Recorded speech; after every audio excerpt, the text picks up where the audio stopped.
Halo, selamat siang adik-adik. Sekarang kita akan mempelajari tentang teori asal-usul kehidupan.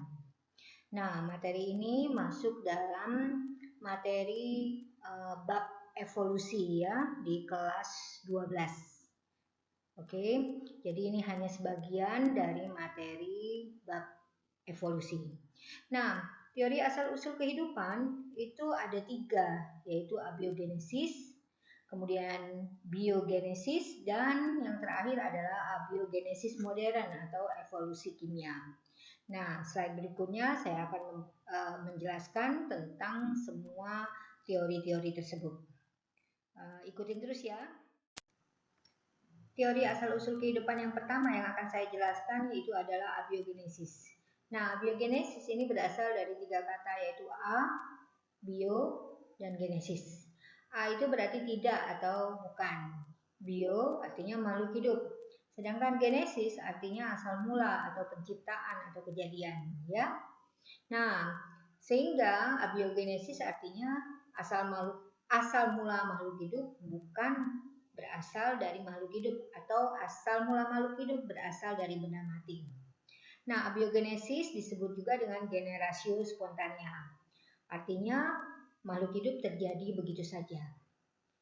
Nah, sekarang kita harus tahu ilmuwan yang menganut teori abiogenesis.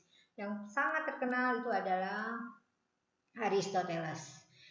Aristoteles itu adalah ilmuwan Yunani yang hidup sebelum Masehi, yaitu 384 dan 322 sebelum Masehi. Sehingga mungkin karena keterbatasan alat ya, jadi dia mengemukakan teori abiogenesis berdasarkan panca indera, yaitu penglihatan ya. Contohnya, misalkan dia melihat cacing tanah tiba-tiba keluar dari tanah, sehingga dia menyimpulkan bahwa cacing tanah berasal dari tanah, yaitu benda mati. Kemudian lalat tiba-tiba keluar dari tempat sampah atau sampah ya, sehingga dia menyimpulkan bahwa lalat berasal dari sampah yang merupakan benda mati. Kemudian juga dia lihat tikus yang tiba-tiba keluar dari tumpukan kain. Nah, kain adalah benda mati, jadi dia kesimpulannya, oh tikus berasal dari benda mati. Ya, itu Aristoteles ya. Dan ini sering keluar di ulangan adik-adik SMP ya, sering banget. Tapi adik SMA pernah saya lihat ulangannya juga mengenai Aristoteles ini, abiogenesis tentunya ya. Nah, kemudian teori ini berlangsung sampai lebih dari 20 abad tanpa ada yang menyanggahnya ya. Kemudian Anthony van Leeuwenhoek, yaitu ilmuwan Belanda, itu hidup tahun 1632 sampai 1723, itu dia menciptakan mikroskop ya, mikroskop yang bisa memiliki perbesaran sampai 270 kali. Sehingga dia bisa melihat jasa klinik mikroorganisme ya di dalam air bekas rendaman jerami yang berupa protozoa maupun bakteri ya. Nah, sepertinya dengan kejadian seperti itu Anthony Leeuwenhoek melihat protozoa itu membuktikan bahwa teori abiogenesis benar. Tetapi Anthony van Leeuwenhoek sendiri itu tidak menyetujui teori abiogenesis ya, atau menentang teori abiogenesis ya. Kemudian tahun 1713 sampai 1781 itu ada ilmuwan Inggris yang namanya John Needham ya. Dia termasuk yang menyetujui teori abiogenesis. Kenapa? Karena dia membuat percobaan ya. Dia merebus air kaldu ya. Setelah itu air kaldu itu dimasukkan ke dalam botol.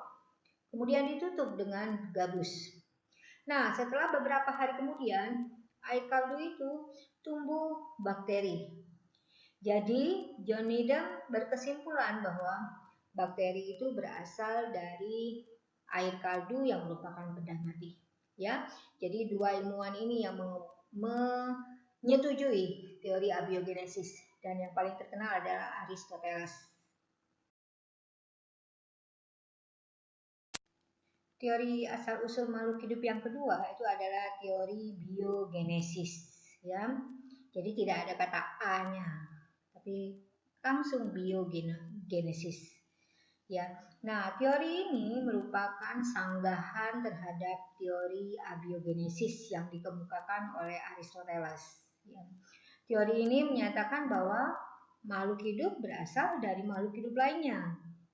Nah, ilmuwan yang menyanggah teori abiogenesis itu yang paling terkenal dan sering banget keluar di soal-soal UN, SMP maupun SMA, ada 3. Yang pertama adalah Francisco Redi yang hidup di tahun 1626 sampai 1697. Nah, Francisco Redi ini adalah ilmuwan berkebangsaan Italia, ya.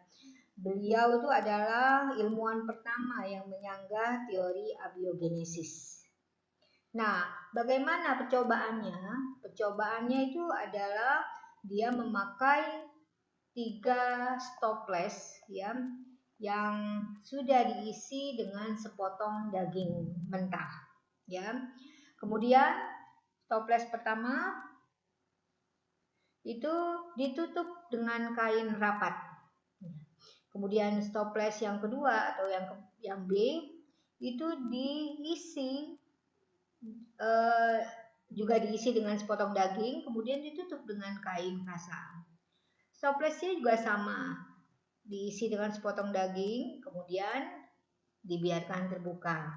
Nah, kemudian setelah beberapa lama, hasilnya pada stoples A, ya, itu tidak tumbuh belatung sama sekali karena dia tertutup rapat, ya, dan juga tidak ada lalat yang mengelilingi stoples tersebut. Yang pada stoples B atau yang kedua itu lalat hinggap di atas kasa, ya, karena dia tutup di atas ditutup kain kasa. Nah, sehingga lalat masih bisa membaui ada daging di dalam stoples tersebut, ya. Nah, sehingga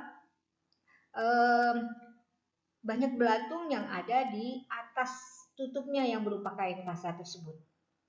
Kemudian pada stoples C yang dibiarkan terbuka, itu lalat hinggap langsung di atas daging di dalam stoples, sehingga banyak belatung tumbuh di daging tersebut.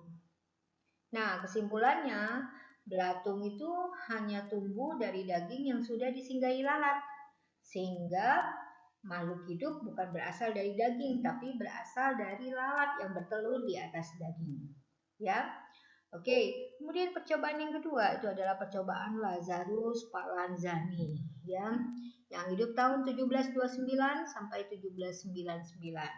Nah, percobaan Lazarus Spallanzani ini adalah percobaan yang menentang ilmuwan John Needham yang menganut teori abiogenesis. Lihat slide tentang abiogenesis, ya. Jadi dia memakai percobaannya, dia memakai labu atau tabung, ya, yang berisi cairan kaldu. Kemudian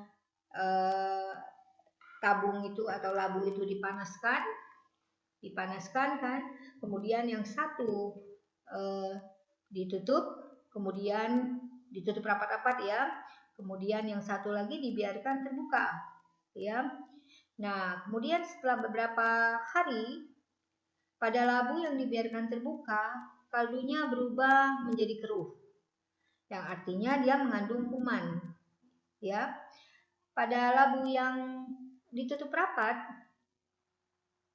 kaldu tersebut tidak ditumbuhi oleh kuman atau bakteri, ya.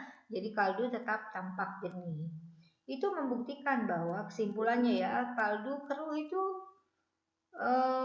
disebabkan karena kuman atau bakteri yang terbawa oleh udara yang masuk ke dalam labu atau tabung tersebut. Sedangkan labu yang tertutup rapat itu tidak ada bakteri karena dia tertutup rapat sehingga udara tidak bisa masuk dan tetap menjadi jernih. Ya, jadi makhluk hidup yang ada di kaldu tersebut itu berasal dari udara yang masuk ke dalam air kaldu. Ya, dan percobaan ilmuwan yang ketiga itu adalah Louis Pasteur.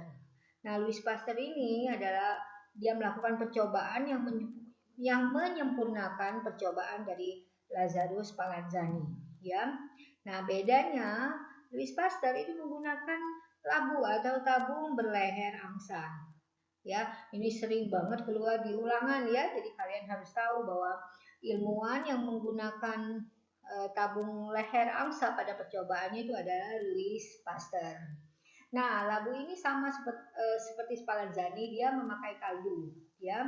Kemudian dipanaskan sampai steril ya. Kemudian beberapa hari, kemudian ternyata kaldu tetap jernih, ya. Karena labu atau tabung yang diberi pipa bentuk leher angsa itu tidak bisa udara masuk, ya. Jadi udara tidak bisa masuk karena terperangkap di lengkungan pipa yang berleher angsa tersebut, ya. Kemudian pipanya itu atau tabungnya itu dimiringkan sampai kaldunya keluar dari ujung pipa. Kemudian ditegakkan kembali. Nah, berapa lama kemudian kaldu menjadi keruh. Artinya apa? Ada mikroorganisme dari udara masuk saat labu dimiringkan. Jadi makhluk hidup atau bakteri yang ada di kaldu tersebut bukan berasal dari kaldu yang sudah steril ya, tapi dari udara yang membawa bakteri ya.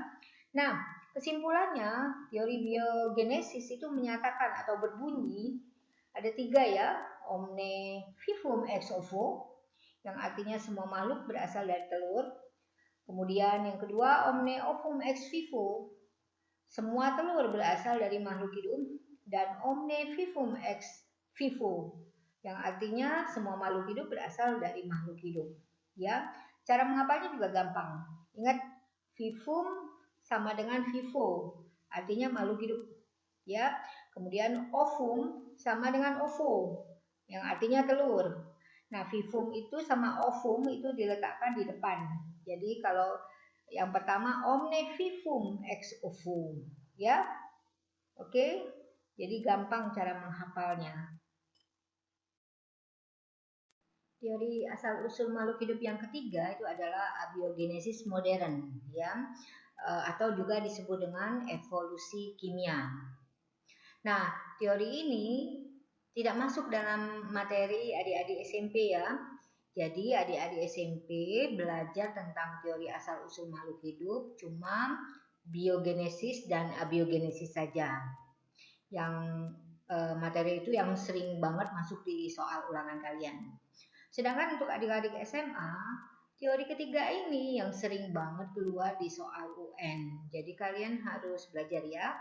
Nah, teori yang ketiga ini menjadi dasar dari teori evolusi. Karena dasar teori evolusi itu adalah satu organisme primitif telah berkembang menjadi berbagai organisme kompleks. Nah, teori abiogenesis modern dikemukakan oleh Oparin ya. Oparin ini adalah ilmuwan Rusia atau ahli biokimia yang hidup tahun 1894 sampai 1980. Dan yang kedua adalah John Burdon Sanderson Haldane. Kita ingatnya Haldane aja ya, tadi yang Oparin ya, hafalnya itu aja karena sering keluar di ulangan ya. Nah, Haldane ini ilmuwan Inggris yang hidup tahun 1892 sampai 1964. Nah, pada tahun 1920-an mereka membuat postulat. Postulat itu adalah hipotesis yang tidak didukung oleh bukti-bukti. Nah, postulat mereka itu adalah atmosfer bumi pada zaman purba itu memiliki kecenderungan mensintesis senyawa organik dari molekul anorganik purba. Apa saja molekul anorganik purba tersebut? Ada 4 ya, ingat ya, ini juga pernah keluar di ulangan ya, yaitu metana atau CH4, dan amonia atau NH3, dan hidrogen atau H2 serta air H2O. Kalian boleh singkat menjadi MAHA ya, MA-nya itu metana, A-nya amonia, H-nya hidrogen, dan A lagi satu adalah air ya. Nah, tapi Oparin dan Haldane ini tidak bisa membuktikan hipotesis mereka ini. Alasannya karena sulit meniru kondisi atmosfer purba saat ini, ya. Karena terdapat perbedaan atmosfer purba dengan atmosfer saat ini, ya. Atmosfer purba itu tidak terdapat oksigen. Sedangkan atmosfer saat ini sudah banyak sekali mengandung oksigen hasil fotosintesis tumbuh-tumbuhan. Nah, oksigen yang ada saat ini itu akan menghalangi reaksi spontan pembentukan molekul organik karena oksigen akan menyerang ikatan kimia dan mengekstrak elektron. Ya, ini pernah keluar di soal UN. Ya, nah terus apa itu primordial soup atau sup purba? Pernah dengar kan? Ini masih berhubungan dengan postulat Oparin, ya. Jadi beliau kan mengemukakan dari 4 zat anorganik, yaitu yang saya hafalkan memakai MAHA, metana, amonia, hidrogen, dan air. Itu bila mendapatkan energi panas atau sinar kosmik, itu akan mengalami serangkaian perubahan menjadi molekul organik sederhana. Nah, senyawa-senyawa organik tersebut membentuk semacam campuran yang kaya akan materi-materi dalam lautan yang masih panas saat itu, yang disebut dengan primordial soup atau sup purba, ya. Nah, nanti primordial soup itu belum merupakan makhluk hidup, ya. Nantinya dia akan berakumulasi membentuk molekul organik kecil atau monomer.